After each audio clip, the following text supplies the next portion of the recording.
buang karena ini yang berbahaya.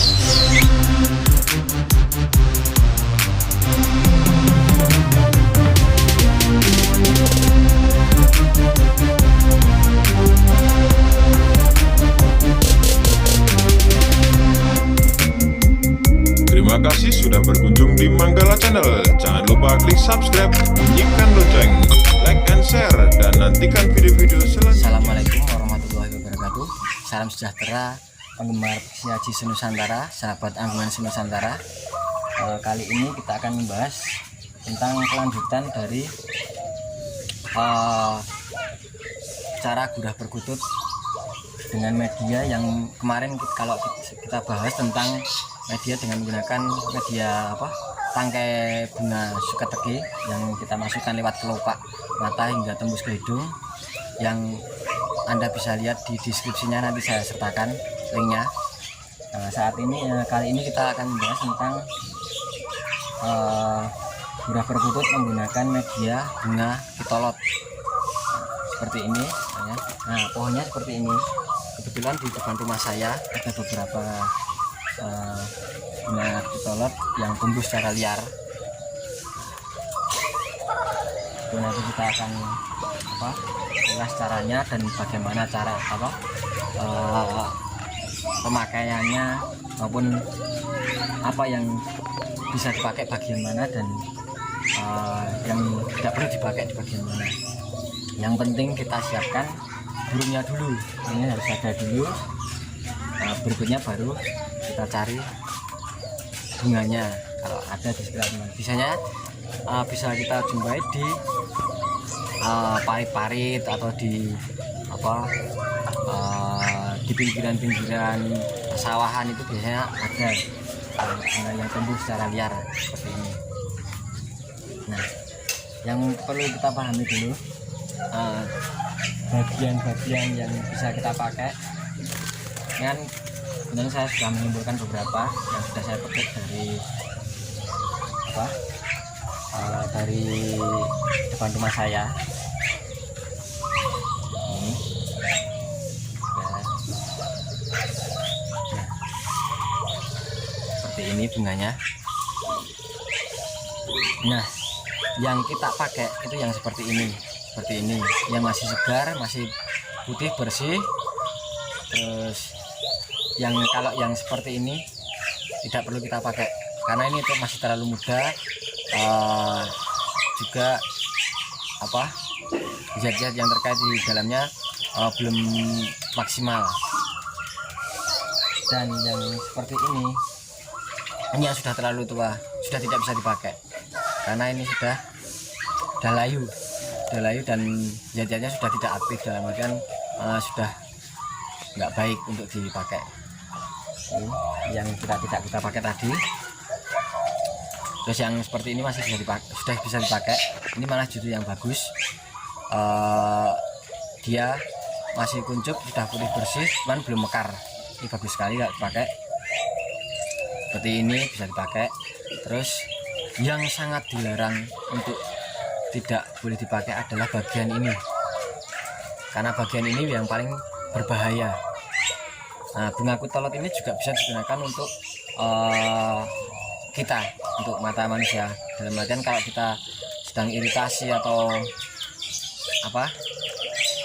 punya sakit mata yang pedih parah, itu bisa kita gurah dengan ini juga. Karena tempat saya sering pakai ini. Nah, ini jangan dipakai ya untuk jadi kalau ketika kita mengambil dari pohonnya, dari ini yang kita ambil ini aja kita patahkan ini. Nah, yang ini bagian ini kita buang karena ini yang berbahaya, baik untuk apalagi untuk mata burung perkutut, kita buang. Yang ini bisa kita pakai. Nah, ini sudah kita potong di bagian pangkalnya yang tidak kita pakai pangkalnya, kita ambil tengahnya. Ada dua cara untuk memakai pakan burung perkutut. Yang satu dimasukkan dalam air bak air, terus tunggu beberapa saat, nanti airnya yang kita pakai untuk menetesi di mata burung perkutut. Yang kedua adalah dengan meremasnya air dari sari perasan ini kita teteskan langsung ke burung perkutut. Cuman dalam pemakaian bunga ketolot ini jangan terlalu banyak karena akan berbahaya tentunya untuk burung itu. Ini berfungsi untuk mengeluarkan lendir-lendir pada tenggorokan, pada saluran hidung, karena hidung, mata dan tenggorokan perkutut itu terhubung, bahkan di telinganya pun juga terhubung. Nah, nanti kita akan praktekkan caranya bagaimana. Oke, kita siapkan perkututnya, kita keluarkan. Sebentar ya, sebelumnya kalau mau memakaikan padang perkutut, pastikan bunga kitolot ini bersih, dalam artian tidak ada noda-noda atau kotoran apa, misalkan kayak kotoran burung atau apa, itu jangan sampai ada. Nah, jadi kalau misalkan seandainya kita temukan dalam keadaan kotor, lebih baik kita cuci dulu. Kita tiriskan sebentar, baru kita pakaikan. Kalau masih kotor, kalau ketika kotor kita pakai malah justru berbahaya untuk perkutut. Berbahaya karena menimbulkan iritasi yang berdampak akan lebih parah. Nah, kita siapkan. Nah, kita tangkap perkututnya. Bismillah.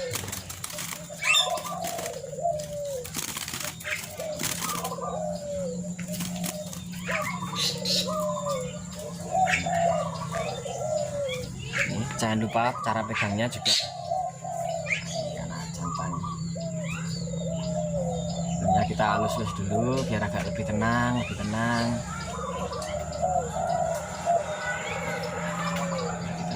Baru kita pakaikan bunga kitolot itu tadi untuk membasuh bagian matanya. Oke, sudah lebih tenang gini, kita siapkan bunganya. Ini kita remas-remas.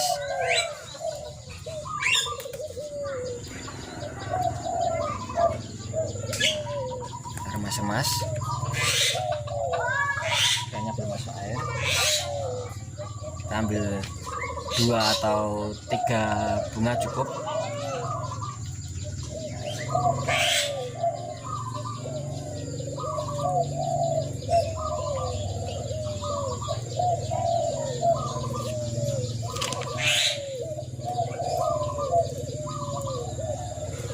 Sambil kita pegang burungnya kan nanti lebih tenang, jadi tidak berontak. Kita remas-remas. Setelah keluar airnya bisa kita teteskan ke perkutut di bagian mata kiri maupun yang kanan. Nah, seperti ini.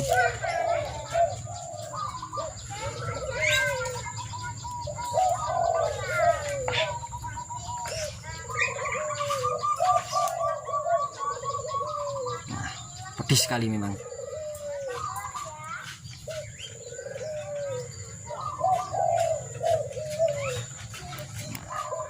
Ya kan terpejam karena memang sangat pedih. Baik juga untuk hidung maupun dimasukkan ke mulutnya, karena ini berfungsi untuk mengeluarkan kotoran yang lendir-lendir yang ada pada saluran hidung tenggorokannya juga.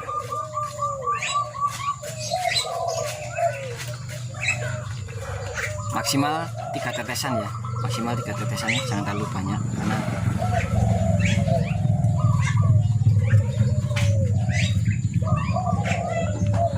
oke.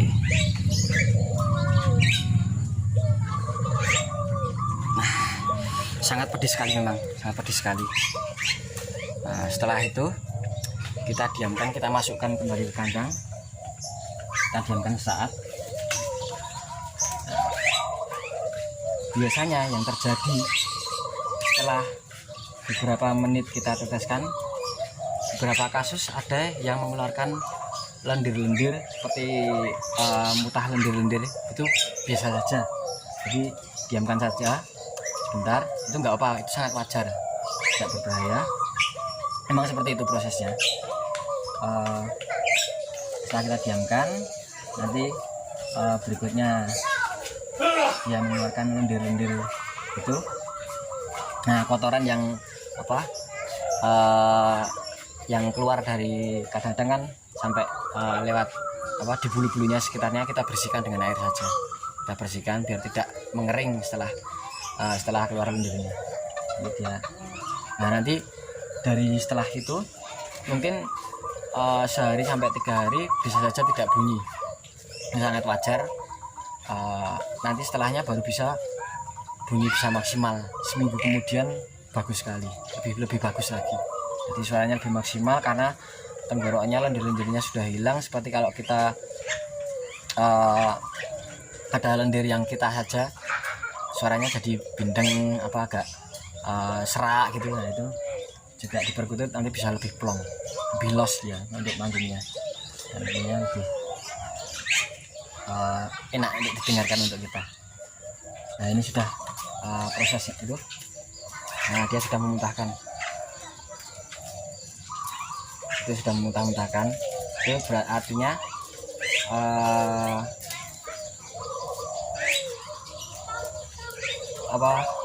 dari bunga ketelot tadi sudah bekerja. Nah, itu seperti itu. Kita lihat yang memuntahkan seperti lendir-lendir yang ada di dalam saluran tenggorokan maupun di hidungnya, seperti itu. Kan lihat ya, itu gurah cara tradisional, cara lama. Lihat, memuntahkan. Tidak apa-apa bisa terjadi seperti ini, sangat wajar karena memang harus seperti itu. Artinya media dari bunga ketelot tadi bekerja dengan baik. Oke, setelah lendirnya, kalau ada kotoran yang di samping bulunya, jangan lupa kita bersihkan biar tidak kering nanti lendirnya, karena kaku nanti kalau didiamkan. Dia kalau sudah mengeluarkan dengan maksimal baru nanti kita bersihkan. Kalau sudah tidak bereaksi seperti itu, nanti baru kita mandikan. Bisa kita mandikan atau bisa kita cuma sekedar basuh di bagian yang lendirnya saja. Oke, cukup sekian yang bisa saya sampaikan, kurang lebihnya mohon maaf. Wassalamualaikum warahmatullahi wabarakatuh. Semoga bermanfaat. Jangan lupa subscribe, like, dan bunyikan lonceng. Nanti kita akan mengulas video-video yang menarik di sesi yang lainnya. Oke.